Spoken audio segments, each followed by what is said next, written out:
Bonjour et bienvenue à l'épisode 5. Mon nom est Stéphanie Oliver, Lean Coach à Statistique Canada et aujourd'hui nous allons parler de focus, de la concentration. Depuis un bout de temps, nous faisons du Lean Coaching de groupe à un groupe de gestionnaires seniors de l'organisation et puis nous examinons comment fixer et maintenir des limites afin d'atteindre un meilleur flux, que ce soit un flux individuel, un flux d'équipe ou un flux de processus. Rappelez-vous que dans Lean, on veut regarder le flux de la valeur au client en rendant le flux le plus facile, le plus rapide et le plus économique possible. Économique en termes d'énergie, d'effort qu'on met envers le travail. Pensez à votre dernière vidéoconférence à laquelle vous avez assisté. Est-ce que vous vous rappelez d'au moins 3 points qui ont été discutés, mentionnés ou décidés? Et les autres vidéoconférences que vous avez assistées pendant la journée ou pendant la semaine, est-ce que vous vous rappelez de beaucoup de ce qui a été mentionné? Aujourd'hui, je vous demande d'arrêter ce que vous faites en ce moment. Arrêtez ce que vous êtes en train de faire. Ne touchez pas à votre clavier, à votre téléphone. Regardez la vidéo. La première limite que nous devons nous entraîner à fixer et à maintenir est sur notre concentration, sur notre focus. C'est une corrélation directe avec le respect envers les gens. Le défi d'aujourd'hui, c'est d'écouter avec vos yeux, vos oreilles, votre esprit et votre cœur ouvert et résister à l'envie de faire autre chose que de vous concentrer. Il est scientifiquement prouvé qu'il est impossible de faire plus d'une tâche en même temps et d'être productif. Une recherche rapide sur Google le prouvera, mais regardons quelques données.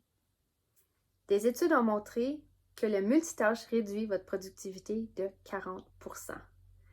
Le changement de contexte provoque davantage d'erreurs en raison d'une attention insuffisante. Comme le cerveau ne peut pas se concentrer entièrement lorsqu'il est en mode multitâche, les gens mettent plus de temps à accomplir des tâches et sont prédisposés à l'erreur. Se concentrer sur plusieurs tâches dissemblables à la fois oblige le cerveau à traiter toute l'activité dans son antérieur. Bien que le cerveau soit complexe et qu'il puisse effectuer une multitude de tâches, il ne peut pas bien faire du multitâche. Selon une autre étude réalisée par des psychologues de Harvard, les gens passent près de 47% de leurs heures d'éveil à penser à autre chose qu'à ce qu'ils font actuellement. 47%! Le mauvais côté du multitâche inclut il affecte la mémoire à court terme, il accroît l'anxiété, inhibe la pensée créative, entraîne plus d'erreurs et moins de productivité, et vous empêche de vous mettre dans un état de flux. Et comme mes Lean Coach Français Joanne le dirait, le flux suit le focus. Dans un exemple, des cadres ont déclaré qu'ils étaient 500% plus productifs lorsqu'ils étaient dans un état de flux. Mais encore là, le flux exige un effort et une concentration soutenue. Vous pensez peut-être que vous êtes un super tâcheur? Bon, ça ne veut pas dire que le multitâche efficace est totalement impossible. Des études ont montré qu'environ 2 à 2,5% des personnes sont ce qu'on appelle des multi-super-tâcheuses ou super-tâcheurs et sont capables de résoudre efficacement plusieurs problèmes en même temps. Mais ne supposez pas que c'est vous. En fait, les personnes qui pensent être les meilleures pour le multitâche sont presque toujours les pires. Si vous avez 40 minutes à votre disposition, vous pouvez même passer le test du super tâcheur pour voir si vous faites partie de cette population. Dans mon cas, j'ai une histoire à vous raconter. C'était un échec de multitâche. C'est arrivé il y a quelques semaines quand j'écoutais notre statisticien en chef avec nos statisticiens en chef adjoints faire leur tournée virtuelle. Donc, j'écoutais la session. Enfin, je pensais que j'écoutais la session. Et puis, tout d'un coup, j'ai reçu un texto d'un collègue qui disait « As-tu entendu? Le statisticien en chef vient de faire une reconnaissance envers la chaîne YouTube du secrétariat de l'innovation. » qui est un projet que moi et mes collègues ont passé beaucoup de temps et d'énergie à mettre ça en place pour l'organisation. Et puis, j'avais complètement manqué ça. J'avais aucune idée de quoi il parlait. J'avais pas entendu notre statisticien en chef mentionner ça du tout. Et même si j'écoutais, ou je pensais que j'écoutais, je faisais autre chose en même temps. Et pour moi, c'était un exemple flagrant d'un échec de multitâche. Parce que je pensais vraiment que j'écoutais, mais c'était évident que c'était pas le cas. Donc, c'était un exemple du 47% où est-ce que je pensais ou je faisais autre chose. Alors, qu'est-ce qu'on peut y faire? Quelques méthodes éprouvées qui aident nos collègues du secteur 6 qui ont partagé ça avec nous durant notre session de coaching. Je vais vous partager ça avec vous. Premièrement, c'est d'utiliser votre calendrier avec sagesse. Conservez des morceaux de temps de travail dans votre calendrier. C'est pas du temps pour les courriels, c'est du temps de concentration pour faire du travail. Avec ça, faites sûr d'éteindre vos courriels, vos notifications de courriel et vos téléphones cellulaires afin de pouvoir bien vous concentrer, que ce soit pendant votre temps de travail ou pendant des vidéoconférences ou des appels. Vous pouvez créer un Kanban personnel. Référez-vous à l'épisode numéro 2 de la chaîne YouTube pour voir comment faire ça. Vous pouvez aussi même créer un Kanban personnel pour les enfants qui s'appelle Kidsban.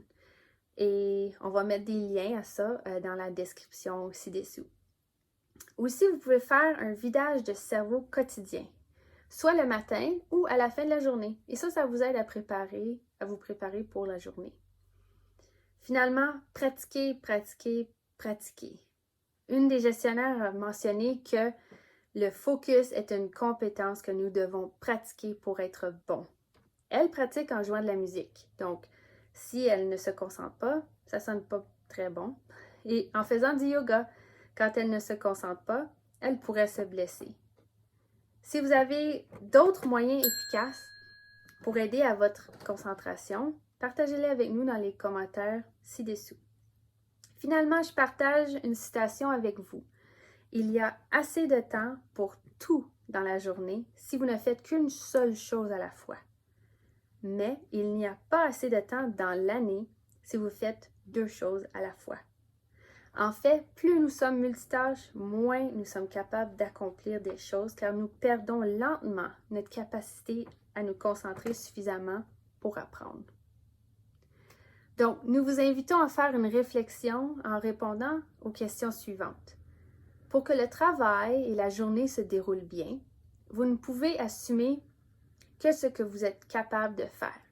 Savez-vous quelle est votre capacité? Combien pouvez-vous assumer de façon réaliste au cours d'une journée moyenne?